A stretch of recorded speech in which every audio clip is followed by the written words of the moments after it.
পাশাপাশি দুটো ছবি রাখবো আপনাদের সামনে, খড়দা এবং নৈহাটি। খড়দায় বিজেপির পরিবর্তন যাত্রায় ধুন্ধুমার, অন্যদিকে বিজেপির বাইক মিছিল ঘিরে তুলকালাম কাণ্ড বাজল নৈহাটিতে। খড়দায় বাইক মিছিল আটকে দেয় পুলিশ। মিছিল আটকানোয় বিজি রোডেই বসে পড়ে বিক্ষোভ দেখায় বিজেপি, আর অবস্থান বিক্ষোভে অবরুদ্ধ হয়ে পড়ে খড়দা।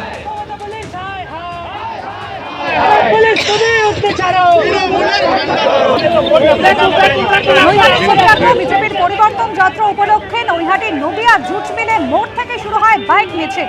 নৈহাটির গৌরীপুর মোড়ে মিছিল আটকে দেয় পুলিশ। পুলিশের সঙ্গে বিজেপি কর্মীদের ধস্তাধস্তি, এলাকায় উত্তেজনা।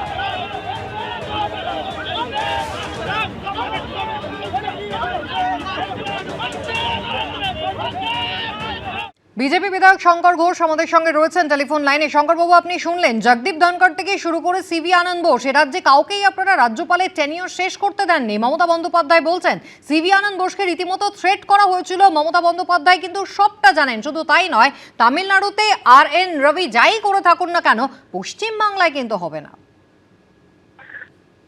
এক এক করে উত্তর দিয়েছি। প্রথম কথা, এতদিন পর্যন্ত সিভি আনন্দ বোস তার অপছন্দের রাজ্যপাল ছিলেন। কুৎসিত ভাষায় রাজ্যপালকে তিনি বারংবার আক্রমণ করেছেন। তিনি এবং তার মন্ত্রীরা, পুলিশকে পর্যন্ত এগিয়ে দেওয়া হয়েছিল রাজ্যপালকে অপদস্থ করবার জন্য। এর আগে আমরা দেখেছি জগদীপ ধনকর যতদিন এখানে ছিলেন তিনি কুৎসিত ভাষায় তাকে রাজনৈতিক করার অভিযোগে বিদ্ধ করতেন। চলে যাওয়ার পরে ভালো হয়েছেন। সিভি আনন্দ বোস তিনি চলে গেছেন, এখন তার কাছে মনে হচ্ছে সিভি আনন্দ বোস ভালো।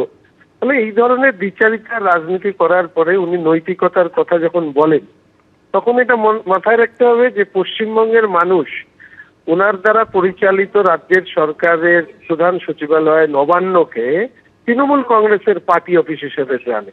মানে স্বাভাবিকভাবেই তৃণমূল কংগ্রেস যে এই রাজ্যে একটু অন্যরকম, সেটা এই রাজ্যের গণতান্ত্রিক মানুষ তার অভিজ্ঞতার মধ্যে দিয়ে উপলব্ধি করেছেন। আর উনি নোটবন্দি, গৃহবন্দী ইত্যাদি বন্দি বলছেন। পশ্চিমবঙ্গের মানুষ তো এই রাজ্যের দুজন তাদেরকে জেলবন্দি দেখতে চাইছে, এবং 2026-এর পরে পশ্চিমবঙ্গের মানুষের এই জেলবন্দি দেখার মনোবাঞ্ছনা পূর্ণ হবে কিনা সেটা সময় বলবে। তবে মানুষ চান এই রাজ্যের দুর্নীতির চূড়ামণি হিসাবে যে দুজন রয়েছেন তাদের জেলবন্দি হওয়া। ধন্যবাদ শঙ্করদা। রাজ্যপাল সিভি আনন্দ বোসকে ভয় দেখিয়ে থ্রেট করে সরানো হয়েছে, সবটাই তিনি জানেন। আজকে ধর্মতলার ধর্ণা মঞ্চ থেকে এমনটাই কিন্তু জানালেন মমতা বন্দ্যোপাধ্যায়। বর্তমান রাজ্যপাল তিনিও বিজেপির প্যারেড করা ক্যাডার, বিজেপির কথায় ওঠেন আর বসেন। কি বললেন মমতা বন্দ্যোপাধ্যায় দেখুন। দেখলেন তো এখানকার মাননীয় রাজ্যপাল প্রাক্তন আনন্দ বোসকে কিভাবে সরানো হলো। কেন সরানো হয়েছে আমি সব জানি, ভয় দেখিয়ে। রাজভবনটা বিজেপির পার্টি অফিস হবে, ওখান থেকে টাকা বিলি হবে। আর যাকে নিয়ে এসছেন তার বিরুদ্ধে আমি যেটা শুনেছি এখনো পর্যন্ত, তামিলনাড়ুতে যখন তিনি ছিলেন, সুপ্রিম কোর্টে অনেক কমেন্টস তাকে শুনতে হয়েছে। তিনি কোনো কাজ করেন না বিজেপি ছাড়া, বিজেপির একেবারে প্যারেড করা ক্যাডার। শুনুন, বাংলা কিন্তু অন্য।